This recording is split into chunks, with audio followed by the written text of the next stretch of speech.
영화, 건축, 정신분석학. Cinema C Architecture A Psychoanalysis P. 카푸 채널의 앞에입니다. 경찰 캅이랑은 아무 상관 없습니다.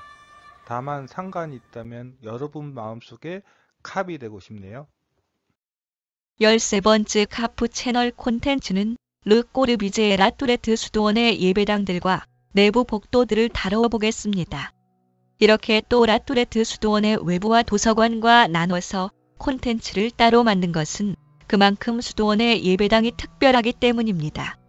이게 거의 꼬르비제의 생전의 마지막 작품이라서 그런지 꼬르비제가 평생 건축에서 보여주었던 디자인적인 요소들이 총충돌한 것 같습니다.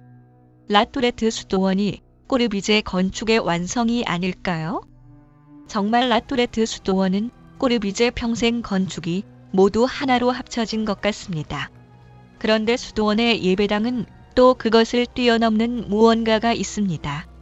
정말 얄밉네요. 꼬르비제. 후배 건축가들은 뭘 하라고 현대 건축을 탈탈 털고 가버리십니까? 먼저 첫 번째 보게 될 소예배당은 전편 마지막에 보여드린 도서관에서 중정 쪽에 붙어 있습니다. 소예배당의 문은 노란색입니다. 수도원의 입구가 빨간색이고 도서관의 문은 파란색입니다. 꼬르비제 덕분에 모더니즘 건축가들이 원색을 좋아한다는 오해 많이 받습니다. 안쪽에서 소예배당 문을 보겠습니다. 이쪽에만 길쭉한 창이 있습니다. 소예배당 재단 쪽입니다. 기대했던 것보다는 이 소예배당은 좀 없어 보이죠. 고개를 들어서 소예배당 천장 쪽을 바라봅니다. 역시 꼬르비제는 여기에도 천창을 썼는데 뭐 별로 다 잘할 수는 없겠죠. 쩝! 소예배당 재단의 왼편에서 오른쪽을 바라봅니다. 천장이 삼각형 경사지붕이라서 천창으로 들어오는 빛이 벽을 따라 내려옵니다. 근데 다른 꼬르비제의 천창보다는 극적인 효과가 좀 적죠? 사실 천창을 위해서 이렇게 이상한 지붕 형태까지 했는데 말이죠. 그래도 이렇게 천창을 길게 뺐기에 건물의 그림자를 피해 그나마 내부에 빛이 들어오는 것이 아닌가 싶습니다.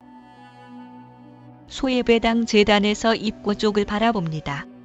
입구 쪽에 있는 녹색 옷장은 신부 미사복을 보관하는 곳입니다. 여기서 고개를 들어보면 천창이 바로 보입니다. 이렇게 상부의 높은 창을 통해서 조명을 활용하는 방법은 이후 많은 현대 건축가들이 따라하죠. 완전히 비슷하지는 않지만 피터 줌테르가 디자인한 콜롬바 뮤지엄의 소전시실에도 상부의 높은 창을 활용하여 이 소예배당처럼 극적인 효과를 보여줍니다. 처음 소예배당의 재단을 보여드렸을 때 창문이 있는 것을 혹시 보셨나요? 얼핏 보면 빨간색과 노란색의 스테인드 글라스를 썼을 것처럼 보일 수 있습니다. 그런데 사실은 빨간색 쪽단문과 노란색 쪽단문이 바깥쪽의 빛에 비쳐서 그렇게 보일 뿐입니다. 빨간색 쪽단문을 들여다보면 이런 풍경이 보입니다. 가이드분께서 소예배당에서 가장 열심히 설명하신 부분이 이 바닥의 검은색 도형이었습니다. 꼬르비제가 사람들이 이 모서리에 부딪힐 것을 감안해서 이렇게 바닥에 패턴을 넣었다고 하는 설명 같았습니다. 제가 영어 실력이 부족해서 제대로 들었는지 모르겠네요. 자, 그럼 이제 소예배당과 도서관을 나가서 다른 예배당을 보러 가보겠습니다. 도서관을 나와서 바로 이쪽으로 가시면 복도가 나옵니다. 근데 이 복도가 또 보통이 아닙니다. 도서관에서 나와 이 길로 따라 나오시면 됩니다. 이 사진은 도서관 입구 쪽에서 복도를 바라본 사진입니다. 그러면 이렇게 딱 복도가 나옵니다. 근데 이 복도 정말 멋집니다. 도리어 이쪽이 더 예배당 같은 기분이 드는 것은 왜일까요? 이쪽은 수도원의 동측 복도입니다. 사실 이런 창은 유럽에서 건축된 꼬르비제의 작품에서는 보이지 않았던 창입니다. 아마 인도나 브라질에서 활동하였을 때 얻은 아이디어일까요? 복도창을 좀 더 자세히 살펴보겠습니다. 라투레트 수도원을 지을 때는 창을 고정하는 데 실리콘을 아직 사용하지 못했던 시기라서 시멘트 모르타르로 창을 고정시켰네요. 그래도 창 프레임이 없도록 시멘트 모르타르를 바르기에는 시공자가 정말 꼼꼼히 시공하지 않으면 힘들었을 것입니다. 복도를 좀 더 걸어가 보겠습니다. 창 중간중간에 창의 진행 방향의 직각으로 콘크리트 블록을 끼워 놓았습니다. 아마 이렇게 긴 창을 뚫어 놓았을 때 자칫 벽의 하중으로 창구멍이 주저앉을까봐 안전책으로 이 콘크리트 블록들을 끼워 놓은 것 같습니다. 동측 복도 맨 끝 남측에 위치한 이 창은 좀 그랬습니다. 왜냐하면 이쪽 풍경도 좋거든요. 남측이라서 햇빛이 많이 들어오면 동측 복도의 분위기가 깨져서 그랬을까요? 바깥쪽에서 보면 왜 여기를 그렇게 막았을까 하는 생각이 듭니다. 다시 말씀드리지만 꼬르비제도 실수합니다. 동측 복도 맨 끝창을 보고 오른쪽으로 돌면 남측 복도가 나옵니다. 바로 이 복도가 남측 복도입니다. 아직 오후가 안 되어서 그런지 이쪽으로는 햇빛이 많이 들어오지는 않네요. 이 복도의 바깥쪽은 바로 수도원의 남측입니다. 바로 여기가 남측 복도창입니다. 다음은 남측 복도를 지나 끝에서 오른쪽으로 이쪽으로 돌아가 봅니다. 바로 이쪽으로 나가는 것입니다. 그러면 중정 쪽을 향한 북측 중정 복도가 나옵니다. 역시 이쪽은 북쪽이라서 좀 어두운 편이죠? 중정 북측 창을 내다보면 이런 풍경이 나옵니다. 바로 중정 내부 복도의 위쪽으로 전 콘텐츠에서 올라가고 싶다고 제가 징징거렸던 잔디 지붕이 보입니다. 그리고 약간만 고개를 돌리면 소예배당과 내부 중정복도도 잘 보이고요. 북측 중정복도를 이제 살펴볼까요? 이쪽으로 가시면 되는데 여기서 서측 중정복도는 못 들어가게 되어 있습니다. 여기가 북측 중정복도입니다. 여기서 와서 뒤돌아본 반대측 복도의 모습은 이렇습니다. 이쪽은 화장실 쪽이고 이쪽에는 계단이 있습니다. 여기가 금지된 서측 중정복도입니다. 가이드 동선상 이쪽으로는 가지 못하게 하더라고요. 여기서는 참았습니다. 더 중요한 것이 뒤에 있을 것이라고 믿었으니까요. 이제 계단으로 이동해서 본격적으로 라투레트 수도원의 중위배당을 살피러 가볼 것입니다. 아참 그 전에 잠깐 화장실을 들러보았습니다. 화장실은 대변기 하나에 소변기 2개 있습니다. 여성, 남성으로 화장실이 나눠 쓰는 것인지 아니면 공용 화장실로 쓰는지는 정확히 기억이 안 나네요. 이제 계단으로 내려가 볼 것입니다. 이 계단 공간 높이는 좀 낮을 것 같습니다. 이 계단은 아니고 수도원 입구 쪽에서 우연히 여기 수도사님이 계단을 이용하는 사진을 찍은 게 있는데 수도사님의 키가 저랑 비슷한 180 정도 되는 것 같았고 머리가 살짝 닿을 것처럼 낮게 보였습니다. 계단에서 또 굉장히 신기한 것을 보았는데 바로 계단 중간벽 아래를 이렇게 잘라내고 조명을 넣은 것입니다. 정말 공사하는 사람들이 이 디테일을 보고 꼬르비제 욕 많이 했을 것입니다. 계단을 내려가는 계단참에는 이렇게 작은 창이 있습니다. 이 계단참 디테일은 어떻게 해결했는지 자세히 볼까요? 이것을 봐서는 프레임 없이 그냥 유리 자체를 퍼터로 고정시킨 것 같아 보입니다. 이 수도원을 만든 사람들은 혹시 중세 석공, 즉 메이슨이 아닐까요? 지금 시공업자한테 이렇게 시키면 일 안 합니다. 정말 종교적인 신념으로 만들어야 하는 라투레트 수도원을 지을 수 있을 것 같습니다. 계단을 다 내려가면 이제 중정 내부에 복도가 있습니다. 수도원 평면상 중정 내부 복도는 이렇게 되어 설계되었습니다. 계단을 내려오면 이쪽으로 가시면 됩니다. 근데 재미있는 것은 여기서는 대지경사가 거의 느껴지지 않게 평평하게 되어 있다는 것입니다. 심지어는 대지 경사가 심한 동서 방향도 경사를 느끼게 만들지 않았다는 것입니다. 다만 주의 배당으로 가는 부분에서는 좀 경사가 있습니다. 그리고 이쪽에는 대식당이 있습니다. 계단을 내려와서 보이는 이 복도가 중정 남북 방향 내부 복도입니다. 저 복도의 끝에 주의 예배당이 있습니다. 그리고 이쪽에 대식당이 있습니다. 중정 내부 복도의 백미는 역시 이 창들이겠죠. 전 콘텐츠에서도 이 창 디자이너는 이아니스 크세나키스의 역할이 컸다고 했었죠. 크세나키스는 음악의 화성학과 대위법을 건축에 적용하여 꼬르비제가 라토레트 수도원을 설계할 때 많이 도와주었다고 합니다. 정말 이 창들이 악보 같아 보이지 않나요? 이 사람이 크세나키스입니다. 여러 사진을 보니 얼굴 한쪽에 큰 상처가 있으시더라고요. 루이스 칸처럼요. 이 사진은 꼬르비제의 사무실을 다닐 때 크세나키스입니다. 꼬르비제가 정말 아끼는 제자였다고 합니다. 그의 작곡 활동을 계속 꼬르비제가 지원해 주었다고 합니다. 여기에 아는 인물이 한 명 더 있습니다. 김수근 씨와 함께 한국 현대 건축을 열었다고 볼 수 있는 김중업 씨가 여기에 있네요. 국립서양미술관을 망쳐버린 마야카와 쿠니오처럼 한국인 최초로 또 마지막으로 꼬르비제의 사무실에 일한 건축가라는 간판으로 김중업 씨는 한국 현대 건축을 이끌게 되네요. 크세나키스의 재능이 가장 많이 발휘된 것이 꼬르비제와 함께 디자인한 필립스 파빌리온입니다.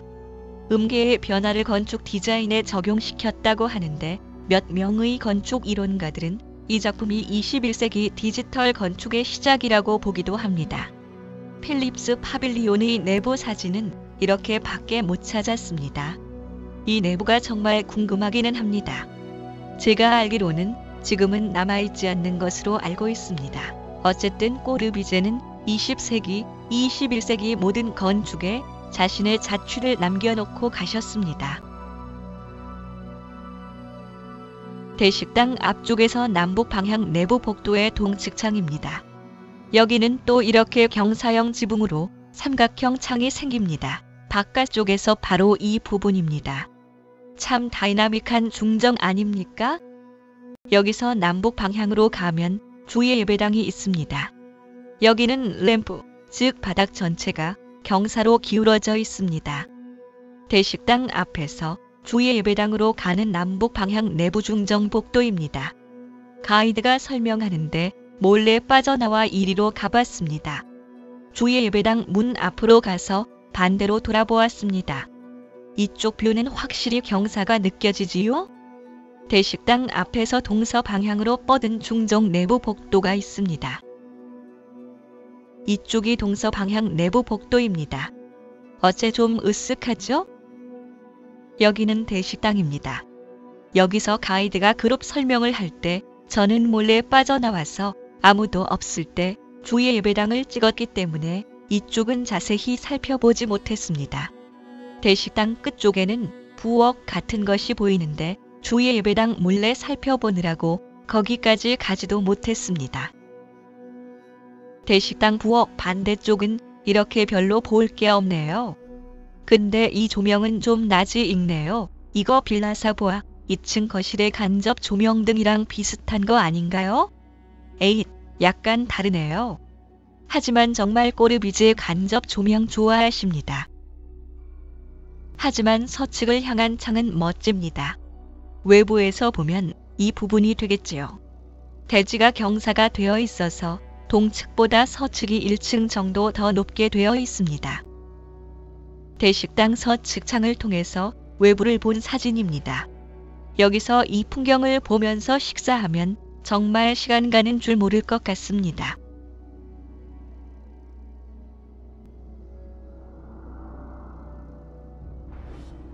이제야 라토레트 수도원에 살고 있는 건축의 신을 만나러 가봅시다.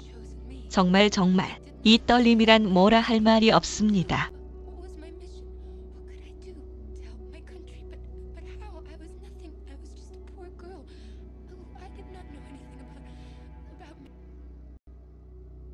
여기가 바로 주의 예배당의 제단 쪽입니다. 서측을 향하고 있고요. 신기한 것은 여기서는 공간이 커서 그런지 한쪽에 있는 십자가가 잘 보이지 않는다는 것이었습니다. 이쪽은 사제 예배단이 있는 쪽이고 반대편은 사제 준비실입니다. 사제 예배단 쪽으로 들어갈 수 있는 방법을 몰라서 엄청 헤맸습니다. 이쪽은 주의 예배당 제단의 반대쪽인 동측 파이프 오르간이 있는 쪽입니다. 사실 처음에 들어왔을 때 이쪽을 제단으로 착각했습니다. 왜냐하면 천창에 햇빛이 떨어져서 이쪽 벽을 때리고 있기 때문입니다. 너무 극적이지 않나요? 그리고 여기도 롱샹 성당처럼 천창과 벽이 떨어져서 빛이 들어오고 있네요. 이쪽이 주의 예배당의 입구입니다. 그리고 이쪽 남측 벽면의 가장 큰 특징은 바로 이 측창입니다. 측창을 자세히 살펴보겠습니다. 역시 스테인드 글라스가 아니라 들어온 햇빛이 경사진 창턱의 녹색 페인트에 반사되어 녹색빛으로 변해서 예배당으로 들어오는 것입니다. 여기에 바깥쪽은 이쪽입니다. 이쪽에서는 주의 예배당 남측 측창은 보이지가 않네요. 주의 예배당 주출입구를 지나 제단 쪽으로 오면 사제 준비실이 있습니다. 이리로 들어가시면 사제 준비실이 나옵니다. 사제 준비실은 주의 예배당을 다 살펴보고 보여드리겠습니다. 사제 준비실 반대편에 있는 사제 예배단입니다. 이쪽으로 들어갈 수 있을 줄 알았는데 사제 예배단은 사제 준비실과 연결된 지하 통로로만 들어갈 수 있습니다. 주제단 옆쪽, 사제 예배단 위쪽에 이렇게 조그마한 제단이 있습니다. 이 소제단 위에 천창이 인공 조명 같으시죠? 아닙니다. 자연 조명입니다. 정말 미친 자연 조명 방법 아닙니까? 사제 예배단을 지나면 역시 북측에도 측창이 설치되어 있습니다. 이쪽은 바깥쪽에서 측창을 확인할 수 있습니다. 그런데 이 측창을 꼬르비지에는 경사를 반대로 사용하여 피르미니의 생트 피에르 성당의 측창으로 사용합니다. 어떻게 이렇게 빛을 사용할 수 있을까요? 정말로 건축의 신이십니다. 자, 그럼 천천히 수도원 주의 예배당을 살펴볼까요? 사실 천창이 너무 파이프 오르간 쪽으로 가 있다는 생각이 듭니다. 지금은 오전이라서 그렇지만 오후면 저 천창의 햇빛이 제단 쪽으로 가는 걸까요? 그러기에는 천창이 너무 제단에서 멀리 위치하네요.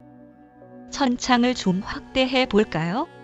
천창은 그냥 천장 슬라브를 뚫어 놓은 것이 아니라 굴뚝처럼 만들어서 위쪽에 천창을 설치했습니다. 이런 천창이면 제단이 멀어서 거기까지 햇빛이 못 갈 것 같은데요. 왜 이렇게 계획했을까요? 주의 예배당 천장을 보면 또 특이한 것이 있습니다. 콘크리트 판들을 앵커로 매달아 놓았는데 왜 이렇게 무거운 판들을 천장으로 썼을까요? 천장 간격이 넓어서 안에 볼을 주의 예배당 옥상층 슬라브의 밑에다 깔아놓고 슬라브와 따로 내부 천장을 만든 걸까요? 아님 그냥 노출 콘크리트로 할 수 있는데 모양으로 이렇게 한 걸까요? 이제 주의 예배당 내부를 좀 더 살펴볼까요? 먼저 파이프 오르간입니다. 파이프 오르간 크기 때문에 주의 예배당 바깥쪽도 이렇게 돌출이 되어 있네요. 주제단 쪽에는 고해 성사실이 이렇게 위치하고 있습니다. 근데 고해 성사실 치고는 너무 오픈되어 있는 게 아닌가 싶네요. 그리고 파이프 오르간 앞쪽에 있는 테이블은 지휘대 같습니다. 양쪽의 좌석은 성가대 좌석인 것 같고요. 근데 그럼 미사대 좌석은 어느 쪽에 있는 걸까요? 여기가 수도원이라 사제들만 있어서 그냥 카톨릭인처럼 예배를 보는 게 아닌 걸까요? 거기까지는 제가 잘 모르겠네요. 자, 이제 사제 준비실로 들어가 볼까요? 준비되셨나요? 먼저 이 천창을 보실까요? 이게 어딜 봐서 자연 조명입니까? 그냥 인공 조명처럼 보이지 않나요? 여기가 외부의 사제 준비실 천창입니다. 이쪽이 남쪽 방향인데 어떻게든 남쪽 태양의 빛을 쭉쭉 빨아들이기 위해 길게 목을 내놓은 모습이죠? 사제준비실 천창입니다. 여기는 어떻게 자연 조명을 설계했길래 햇빛이 인공 조명처럼 천장에만 딱 가득하게 들어차 있을까요? 사제준비실은 지상층과 지하층으로 나누어져 있습니다. 왼쪽에 있는 사진이 사제준비실 지상층입니다. 미사복이 들어가는 빨간 옷장이 있군요. 오른쪽에 있는 사진은 사제준비실 지하층에서 지상층을 바라본 것입니다. 사제준비실 지하층입니다. 좀 을씨년스럽지 않나요? 아님 오싹한 건가? 드디어 사제예배단으로 갑니다. 이 통로가 사제준비실에서 사제예배단으로 가는 지하 통로입니다. 이 통로를 지나오면 여기부터가 바로 사제예배단입니다. 이게 바로 사제예배단의 모습입니다. 정말 한순간 수도사가 되고 싶은 마음이 들었다니까요. 여러분들은 어떤 느낌이 드세요? 사제예배단 천창입니다. 이게 말이 됩니까? 자연 조명으로 어떻게 이런 효과를 낼 수 있는 거죠? 롱샹 성당은 페인트 뿜칠로 햇빛이 거칠게 반사되었는데 라토레트 수도원은 깔끔하게 미장을 하고 페인트 칠을 해서 완전히 다른 느낌을 창출해냈습니다. 거친 노출 콘크리트 위에 페인트 칠을 한 것과 천창에 매끈한 시멘트 모르타르 위에 페인트 칠이 딱 대비되지 않나요? 기울어진 천창은 보는 위치에 따라서 자연 조명의 컨디션이 완전히 바뀝니다. 정말 놀랍지 않나요? 그 비밀은 북측에 위치한 사제예배단의 천창이 같은 방향으로 하늘로 뻗어 있지 않고 제작이 다른 방향으로 뻗어 있기 때문에 가능한 것입니다. 사제예배단의 맨 윗단에서 바라본 모습입니다. 그룹 투어 사람들과 함께 들어왔기에 사람들 빠져나갈 때까지 기다렸다가 간신히 건진 사진입니다. 엄청 귀한 사진이죠? 헤헤. 정말 보는 사람들의 시각을 속이는 천창입니다. 분명히 수평한 천창인데 천창이 기울져 있어서 보는 시각에 따라서 바로 위에 달이 떠 있는 듯한 느낌이 듭니다. 맨 아래단에서 벽 쪽으로 붙어 찍은 사진입니다. 이 좁은 사제예배단에 있는 자연조명 수법 중에 하나만 제대로 재현해도 훌륭한 건축이 되지 않을까요? 그룹 가이드 투어가 12시 정도 끝났나 봅니다. 시간 맞추어 수도사가 종을 치기 시작하네요. 롱샹 성당과 다르게 라토레트 수도원에는 이렇게 종이 달려 있습니다. 근데 이 낙수대 디자인 좀 익숙하지 않나요? 바로 롱샹 성당에 쓰인 낙수대랑 비슷하지요? 정말 라토레트 수도원은 꼬르쥐제의 모든 건축이 녹아져 들어가 있습니다. 드디어 라토레트 수도원을 끝냈습니다. 꼬르비제의 작품 중 최고로 많이들 롱샹 성당을 손에 꼽습니다. 그 생각에 저도 동의를 하는 편이지만 꼬르비제 건축의 집대성은 롱샹 성당이 아니라 바로 이 라토레트 수도원이라고 생각합니다. 이렇게 드디어 제가 가지고 있는 꼬르비제 생전에 건축되었던 건축작품들은 모두 콘텐츠로 만들었습니다. 구독과 좋아요 부탁드리고 이상 카프 채널의 레이첼과 아페이였습니다.